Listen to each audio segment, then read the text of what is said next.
And shifting to the war in Europe, over the weekend, Russian airstrikes on a shopping mall in the Ukrainian city of Kharkiv killed at least 16 and wounded more than 40 others. And in a separate Russian attack, another 18 people were injured as a missile struck a residential building in central Kharkiv.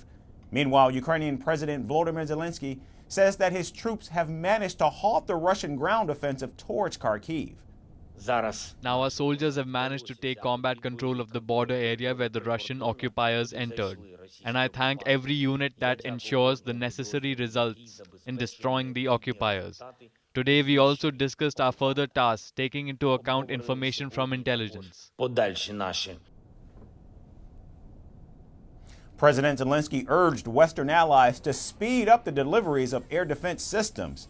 The Ukrainian president also extended invites to President Joe Biden and Chinese President Xi Jinping to attend the peace talks in Switzerland next month.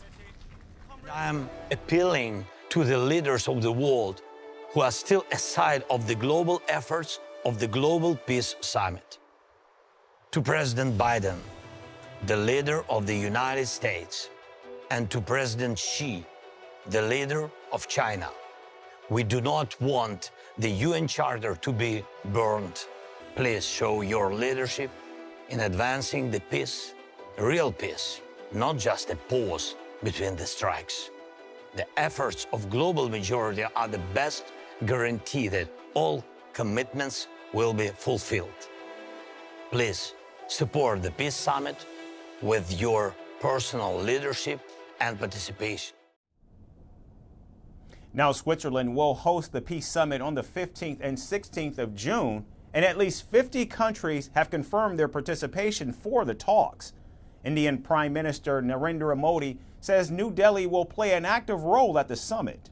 Switzerland has not invited Russia for the talks. However, Vladimir Putin says he welcomes peace talks and negotiations that should be based on common sense.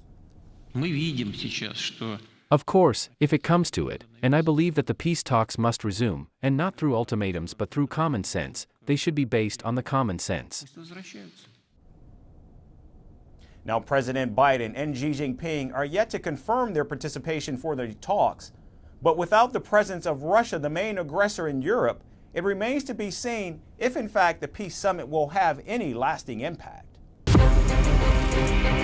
From impeachments to inaugurations, if it's a political story, we are on the scene. The race for the White House is heating up. We're beating Biden. How dare he say that? If it's breaking news, we're live with the latest coverage. From the White House, the State Department, and Capitol Hill, we know the issues, but above all, we know the players to bring you the latest in-depth analysis on all the key stories that we're covering. I'm Eric Ham. Join me from Washington here on Firstpost America.